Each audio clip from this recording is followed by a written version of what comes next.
नमस्कार प्यारे भाइयों, मेरी प्यारी बहनों, नमस्कार। कैसे हो? आशा करता हूं आप एकदम मस्त होंगे, एकदम ठीक होंगे। आज मैं नंबर सिस्टम के अंतर्गत विभाज्यता के नेम लेकर आया हूं और जो मेरी क्लास है रेलवे स्पेशल क्लास है। आपका इसमें railway group D, NTPC, RRB, SI, constable, RPF, इस ये सभी प्रकार के मैंने प्रश्न यहाँ पर सम्मिलित किए हैं। यानी जितने प्रकार के प्रश्न विभाज्यता पर आधारित आए हैं, यहाँ मैंने सबको सम्मिलित किया है। यानी विभाज्यता पर आधारित जो भी प्रश्न आए हैं, यहाँ मैंने उनको सबको सम्मिलित किया है।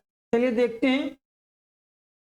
और मैं आपको छोटे लेवल से शुरू करूंगा और बड़े लेवल तक लेते जाऊंगा। यानी बेसिक से, यानी शून्य से शिखर तक आपको ले जाऊंगा और जीरो से हीरो तक। जिसने आज तक मैथ कभी ना पढ़ी हो वो मैथ का हीरो बनेगा, यानी बहुत अच्छे नंबर आएंगे, यानी उसके 100% स्कोर होगा। चलिए हम शुरू करते हैं। पहली 100 धनात्मक पूर्णांक संख्याओं में से कितनी संख्याएं 3 या 4 से पूर्णतः विभाजित हैं? तो इसका जो अर्थ है 3 या 4 से, यानी जो 3 से विभाजित हो या 4 से विभाजित हो, यानी उसमें ऐसी संख्या नहीं होनी चाहिए जो 3 और 4 दोनों से विभाजित हो।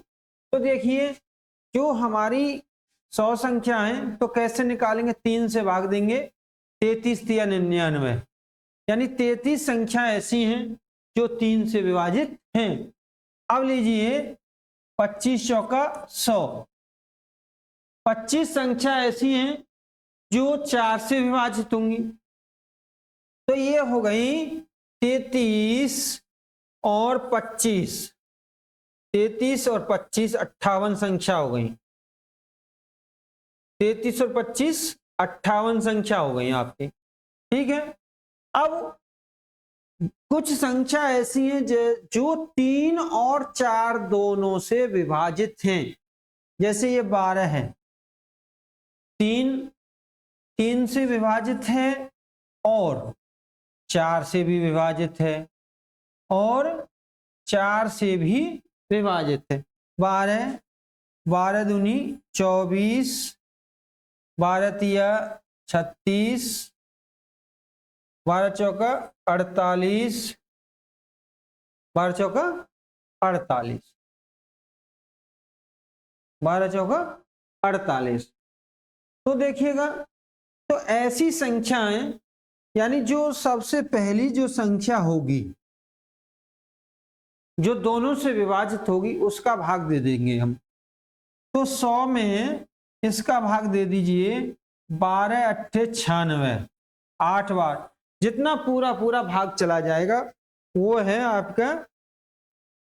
अब देखिएगा, तो इसको हम जो दोनों से विभाजित है उसको देंगे हम घटा, यानी ऐसी संख्याएं 50 हैं। ऐसी संख्याएं कितनी हैं? 50 संख्याएं जो दोनों से विभाजित हैं। ठीक है दोस्तों, चलिए घबराने की कोई जरूरत नहीं है, अगला प्रश्न लेते हैं।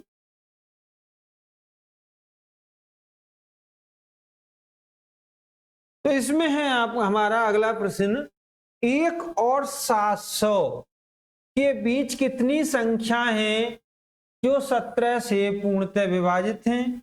तो दोस्तों ये आरआरबी एनटीपीसी 29 जनवरी 2021 में जो पेपर हुआ था उसमें आया था। 29 जनवरी 2021 में जो पेपर हुआ था उसमें ये प्रश्न आया था।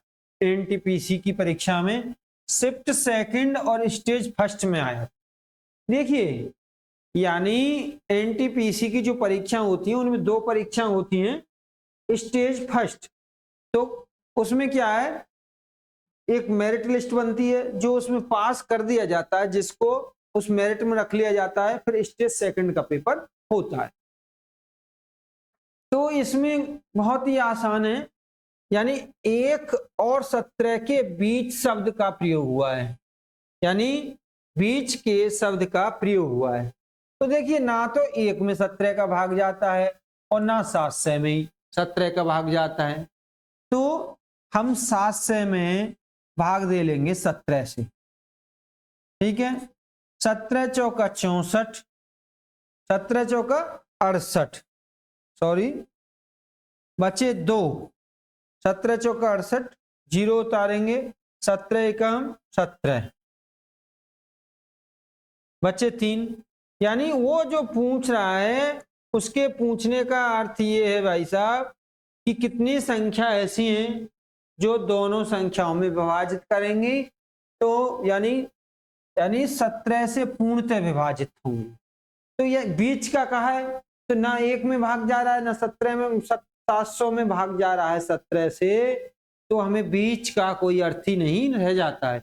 यदि इसमें भाग चला जाता तो हम इसको एक अंक को छोड़ देते इसमें से, ठीक है। चलिए अगला प्रश्न लेते हैं दोस्तों। देखिए ऐसे प्रश्न जो हैं आपके परीक्षाओं में काफी अच्छी तरह से आते हैं और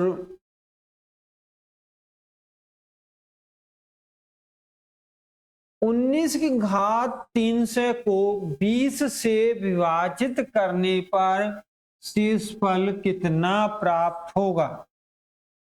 देखिए 19 को हम लिख सकते हैं, 19 को लिख सकते हैं 20 ऋण 1, 20 ऋण 1, और इसकी घात 3 है, इसकी घात कितनी है 3, और ये हमको 20 से भाग देना है, तो ये कट गया, यानी 300 घात है। तो प्यारे दोस्तों माइनस का 1 बचा। यदि माइनस की घात सम संख्या हो तो प्लस आता है, और यदि माइनस की घात विषम हो, विषम, तो माइनस आता, ठीक है। गुणा तो जो आप गुणा करेंगे वही आएगा। तो माइनस की घात 300, और 300 एक सम संख्या है, 300 क्या है एक सम संख्या है, तो ये प्लस आए, क्या आएगा प्लस। तो देखिए इस प्रकार के जो प्रश्न सम संख्या किससे कहते हैं, विषम संख्या किसे कहते हैं, भाज्य अभाज्य, अत्रिभाज्य सहअभाज्य, जुड़मा अभाज्य, इस प्रकार की मैंने पहले 2 वीडियो बनाए हैं थ्योरी के, उनको आप पढ़ लीजिए, उस पर आपको थंबनेल में सब कुछ दिखाई दे जाएगा। तो दोस्तों सम संख्या जिसका 2 में भाग चला जाए, विषम संख्या जिसका 2 में भाग ना जाए। चलिए अगला प्रश्न देखते हैं दोस्तों। प्रश्न है 41 की घात 43 और 43 की घात 43, इनमें से किससे विभाज्य है, इनमें से किससे विभाज्य है। तो देखिए एक सूत्र है ए क्यू प्लस बी क्यू, ठीक है। तो इसका सूत्र आता है ए प्लस बी और A square minus A B plus में बी स्क्वायर, ये वाला सूत्र आता है। यानी कहने का अर्थ है यहां यदि प्लस दिया है तो ये प्लस वाली संख्या से विभाजित हो जाएगा। तो देखिए यानी ए और बी, यानी ये संख्या 41 प्लस 43 यानी 84 से पूर्णतः विभाजित होगी। देखिए कितना आसान है, ये बहुत ही आसान है। तो आपको ध्यान रखना है यदि यहां विषम घात दी हो, यदि यहां विषम घात दी हो तो इन दोनों के जोड़ के बराबर संख्या से विभाजित होगी, तो ये आपके 84 से विभाजित होगी। ये आरआरबी एनटीपीसी 25 जनवरी 2021 के में जो पेपर हुआ था उसमें आया था, और शिफ्ट सेकंड में स्टेज फर्स्ट में आया था। ठीक है दोस्तों, चलिए अगला प्रश्न देखते हैं। प्रश्न ये है कि कोई संख्या है पी क्यू और 2 अंक वाली संख्या है। संख्या कोई भी है, पी क्यू लिखा है, वैसे कोई भी 2 अंक की एक संख्या है और उसको यदि अंक बदल के घटाया जाए तो वो संख्या हमेशा कितने से विभाजित होगी। तो देखिएगा, कोई भी 2 अंक की एक संख्या ले लेते हैं। ले लीजिए 81 ले लिया हमने, मान लीजिए 81 ले लिया और इसका अंक पलट दो, इसका अंक पलट दो। तो ये हो गए आपके, कितने हो गए, यहां से 11, 11 में से 8 गए तो 3, ये रह गए 7, 7 में से 1 गए तो 6 और 9, 9 सत्ते 63, 9 सत्ते 63। तो दोस्तों यानी ऐसी संख्या जिस कोई भी 2 अंक की संख्या है और उसका अंक पलट के घटाया जाए तो वह हमेशा 9 से विभाजित होगी। जैसे और मैं बता देता हूं, मान लीजिए ये आपकी 72 है और अंक पलट के हो गई 27, ये हो गया। अब ये घटाने के लिए बोला, इसने क्या कहा है, घटाकर, घटा दें तो निम्नलिखित में से किससे पूर्णतः विभाजित होगी। 12 में से 7 गए तो 5 बचे, ये रह गए 6 और 6 में से 2 गए तो 4 बचे, 9 पंजे 45। तो आप लोग सोच रहे होंगे यहाँ पर, सर जी ये 7 से भी विभाजित हो रही है तो आपने 9 ही क्यों कह दिया। तो देखो ये तो नहीं हो रही 7 से विभाजित, और ये यदि 5 से विभाजित होगी तो ये 5 से विभाजित नहीं है। तो आपको हमेशा क्या ध्यान रखना है, आपको हमेशा ध्यान रखना है जब हम 2 अंक की किसी संख्या के अंकों को परस्पर बदल लेंगे, चेंज कर लेंगे, तो वो संख्याएं, जब इनके हम अंक को चेंज कर लेंगे तो वे संख्याएं किस और चेंज करके, यानी कोई भी 2 अंक की एक संख्या है, इसके अंकों को पलट लेंगे और जब घटाएंगे तो हमेशा वो 9 से विभाजित होगी और जोड़ेंगे तो 11 से विभाजित होगी। जोड़ेंगे तो कितने से होगी, 11 से। चलिए यहीं की यहीं दिखा देता हूं, जैसे आपका ये 81 है और ये 18 है, अंक पलट के इनको जोड़ दें, 8 और 1 9 और 1 और 8 9, 8 और 1 9, देख लीजिए 11 से पूरी पूरी विभाजित हो रही है, हो रही नहीं हो रही। अब वो 72 वाली जो मैंने ली थी, 72 और 27 अंक पलट के, तो 9 और 9, तो ये कितना हो गया, 11 9 99, ठीक है। तो यानी 11 से हमेशा विभाजित होगी, यानी जोड़ने पर 11 से हमेशा विभाजित होगी और घटाने पर हमेशा 9 से विभाजित होगी। चलिए और कोई संख्या ले लीजिए, जैसे आपने ले लिया 54, अंक पलट के हो गया 45, अंक पलट के 45, 9 हो गया और 9 हो गया, तो 11 से विभाजित होगी और 9 से भी विभाजित होगी अंक पलट के जोड़ने पर, और घटाने पर केवल 9 से विभाजित होगी। चलिए अगला प्रश्न देखते हैं दोस्तों। अगला प्रश्न ये है मेरे दोस्तों कि यदि n एक प्राकृतिक संख्या है तो n³ - n हमेशा से विभाजित होगी। ये कह रहा है कि ब्लैंक स्थान पर क्या आएगा, ठीक है। तो देखिएगा n³ - n, n³ - n, तो इसमें से हम जैसे n³ जो है इसको हम लिख सकते हैं n² × n या n गुणा में n, ठीक है। जितनी घातें होती हैं उतने बार गुणा होता है।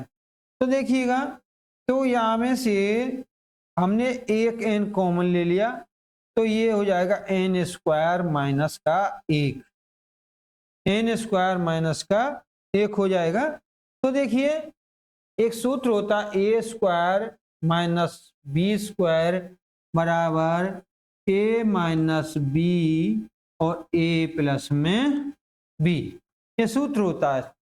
तो इस प्रकार से यदि मैं एक का स्क्वायर कर दूं तो कोई अंतर तो आएगा नहीं, क्योंकि एक का स्क्वायर है, तो ये हो जाएगा एन माइनस वन और एन प्लस में वन। अब हम कोई भी एक संख्या ले लेते हैं, जैसे एन, यानी क्या है, एक प्राकृतिक संख्या है, और प्राकृतिक संख्या कहां से चालू होती है, एन बराबर 1 2 3 4 5, ठीक है। यदि हम एन बराबर 2 ले लें तो 2 और 2 में से एक गया तो 1, और 2 में 1 जोड़ेंगे तो 3, 3 दूनी 6। एन बराबर हमने 2 लिया, एन बराबर मान लीजिए हम 5 ले लेते हैं, 5, तो 5 एक कम करो 4, एक ज्यादा करो 6।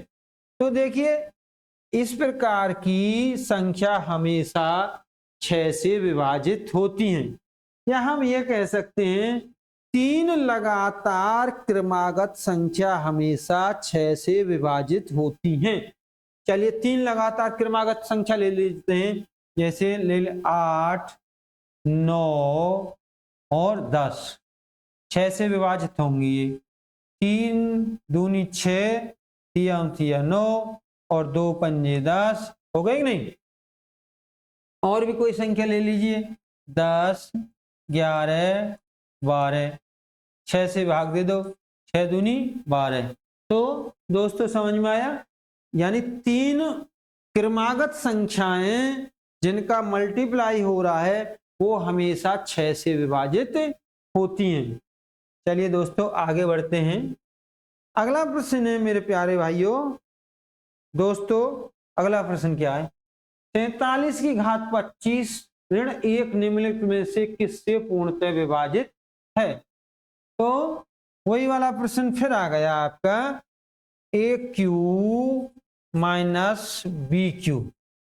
क्या सूत्र होता है, ए माइनस बी और A square plus A B और प्लस में बी स्क्वायर, यानी ये संख्या जो हमेशा माइनस वाली संख्या से विभाजित होती है। तो देखिए, तो यानी ये 25 है, इसकी घात भी हम 25 कर दें, ठीक है। यानी जब ये विषम घात हैं और घट रहे हैं तो ये a माइनस बी से विभाजित होंगे। तो 47 माइनस 1 यानी ये 46 से विभाजित होंगे। किससे विभाजित होंगी, 46 से विभाजित होंगी। लेकिन दिक्कत क्या है, इसमें 46 है नहीं। ऐसी स्थिति में आपको क्या करना क्या है, इसका गुणनखंड करना है। तो ये आपके दोस्तों हो गया 23 दूनी 46, कितना हो गया, 23 दूनी 46 हो गया। तो यानी ये संख्या 23 से विभाजित होगी। ये आपका आरआरबी एनटीपीसी जो 18 जनवरी 2021 में पेपर हुआ था उसमें आया था, शिफ्ट फर्स्ट में आया था और स्टेज फर्स्ट में आया था। एक तरह से प्री एग्जाम में आया था। कितना प्यारा क्वेश्चन है, देखिए। देखो दोस्तों, यानी जब से कंप्यूटर बेस्ड सीबीटी हुआ है, कंप्यूटर बेस्ड टेस्ट हुआ है, तब से तो प्रश्नों की लाइन लग गई है, झड़ी लग गई है। क्योंकि पहले क्या था, एक पेपर होता था पूरे देश में और उसी में सब कुछ हो जाता था। लेकिन अब क्या है, झड़ी लग गई है प्रश्नों की। तो जितने भी यूजफुल प्रश्न हैं और जो बहुत ही महत्वपूर्ण प्रश्न हैं और जितने भी प्रकार के प्रश्न हैं मैंने यहाँ पर लिए हैं। यदि आपको प्राकृतिक संख्या, पूर्ण संख्या, पूर्णांक, भाज्य, अभाज्य, परमेय, अपरमेय, ये और ये तो मेरे फर्स्ट जो मैंने फर्स्ट लिखा है उसमें आपका थंबनेल में सब कुछ ऊपर ही दिख जाएगा। अच्छा, और दूसरे में क्या है, क्रमविनिमय नियम, बंटन नियम, साचार नियम और विशुद्ध मान, और आपका ये है समरख नियम यानी क्लोजर प्रॉपर्टी, आपका कम्यूटेटिव प्रॉपर्टी, एसोसिएटिव प्रॉपर्टी और ये एब्सोल्यूट वैल्यू। ये सब मेरा सेकंड पार्ट में जिसमें मैंने थ्योरी समझाई है तो उसमें है। देखिए अब दोस्तों ये आपका प्रश्न है आरआरबी एनटीपीसी में आया है, जो 8 जनवरी 2021 में एग्जाम हुआ था, उसमें ये प्रश्न आया है। शिफ्ट सेकंड में आया है, स्टेज फर्स्ट में आया है। देखिए 3 की घात 71, 3 की घात 72, 73, 74, 75। तो देखिए एक बात आप जान लीजिए, x की घात कितनी है, x प्लस में यानी m प्लस में n है, सूत्र है, तो उसको हम लिख सकते हैं m इंटू एक्स की घात n, क्योंकि गुणा में घातें जुड़ जाती हैं, यानी इसको बेस कहते हैं, बेस समान हो तो गुणा में घातें जुड़ जाती हैं। x की घात 2 इंटू एक्स की घात 3, तो ये हो गया x की घात 5, गुणा में घातें जुड़ जाती हैं दोस्तों। तो ऐसे ही इसको क्या लिख सकते हैं हम, इसको जो 72 है इसको लिख सकते हैं 3 की घात 71 इंटू 3 की घात 1, गुणा में घातें जुड़ जाती हैं। इसको क्या लिख सकते हैं, 3 की घात 71 इंटू 3 की घात 2, इसको क्या लिख सकते हैं, 3 की घात 71 इंटू 3 की घात कितना हो गया आपका 3, और इसको क्या लिख सकते हैं, 3 की घात 71 इंटू 3 की घात 4 लिख सकते हैं, 3 की घात 4 लिख सकते हैं, लिख दिया, ठीक है। तो देखो अब इसमें से 3 की घात 71 कॉमन ले लिया, जब कॉमन ले लेंगे 3 की घात 1 बचे, 3 की घात 2, 3 की घात 3, 3 की घात 4 बचे, ठीक है। 3 की घात 1, देखिएगा इसमें से आपका 3 की घात 71 है, यानी 3 की घात कितना है 71, तो इसमें तो कुछ बचने वाला नहीं है। अब 3 घात 0 लिख देंगे, क्योंकि कोई घात बचेगी नहीं, तो 3 घात 0 लिख देंगे। 3 घात 0 प्लस 3 घात 1 प्लस 3 घात 2 प्लस 3 घात 3 प्लस 3 घात 4, ये बचे। तो ये तो हो गया आपके 3 की घात 71, कितना हो गया 3 की घात 71 हो गया। तब अब क्या होगा देखेंगे हम लोग, तो यानी किसी भी अंक की घात 0 हो तो उसका मान होता है मेरे प्यारो, उसका मान होता है 1, और 3 घात 1 का मान, किसी की घात 1 हो तो वही संख्या उसका मान, 3 गुणा 3 2 बार गुणा करेंगे 9, और 3 तिया 9 9 तिया 27, और ये होगा 27 तिया 81। जैसे 3 की घात 4 है, 3 की घात 4, तो इसका मतलब है 3 की घात 4 का मतलब है 4 बार गुणा 3 गुणा में 3 गुणा में 3 गुणा में 3। मेरे प्यारे भाई और बहनों, यदि तुमको इसके बारे में घातांक वाले में जानना है तो मेरा जो ये घातांक करने का एक चैप्टर है उसे आप पढ़ लेना, उसमें ये सब कुछ मिल जाएगा, व्याख्या सहित मिल जाएगा। तो 81 और 9 90, और 27 और 3 30, ठीक है। तो ये कितने हो गए 90 और 30 120 और 121, 3 की घात 71 गुणा में 121।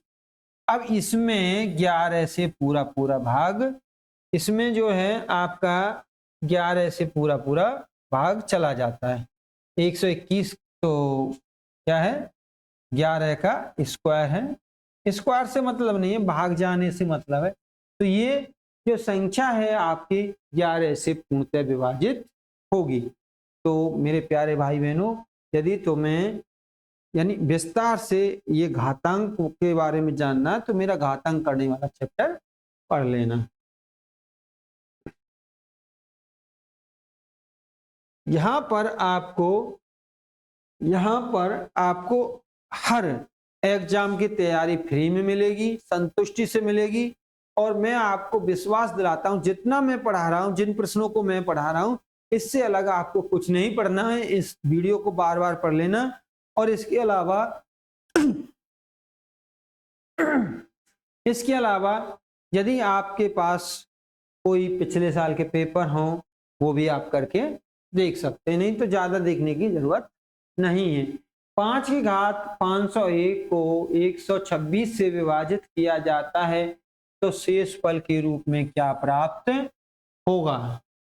तो देखो दोस्तों, इसको हम क्या लिख सकते हैं, जैसे 5 की घात 3 लिख दें हम, तो इसका मतलब है 5 गुणा में 5 गुणा में 5, ये हो गया 125। कितने हो गए? 125। तो देखिए ये जो है और 501 जो है आपका, इसको क्या लिख सकते हैं हम, ये 3 से चला जाएगा, 501 में 3 से विभाजित कर लीजिए, 3 से, 3 दूनी 6, बचा 2, बचाएंगे 2, ठीक है, और 3 18, 3 21, ठीक है। और लीजिए 501 में आपको 3 से भाग देना है, 3 एकम 3, बच्चे 2, 0, 3 21, 3 दूनी, सॉरी भैया ये है एक बार जाएगा, एक, ठीक है, 3 एकम 3, बच्चे 2, और 3 18, 3 एकम 3, बच्चे 2, उतार ले 0, 3 18, बच्चे 2, और उतारेंगे 1, 3 21, ठीक है। तो इसको हम लिख सकते हैं 3 गुणा में 167, 3 गुणा में 167। तो देखिएगा यहाँ पर हम इसको लिख सकते हैं 5 की घात, इसको हम क्या लिख सकते हैं, 5 की घात 3 गुणा और की घात 167, 167 हम लिख सकते हैं। तो इसका 3 बार गुणा करेंगे तो 125 आ जाएगा, 125 की घात 167 आ जाएगा, ठीक है। तो 125 जो है आपका, 125 को हम क्या लिख सकते हैं, 125 को लिख सकते हैं 126 ऋण का 1 की घात 167। और इसमें हमको क्या करना है, इसको 125 आ गया, ठीक है, तो इसको 126 ऋण 1 बराबर 125, भाग कितने से देना हमको, 126 से, 126 से भाग देना, तो ये तो कट जाएगा पूरा पूरा, ऋण का 1 बचेगा, ऋण का 1,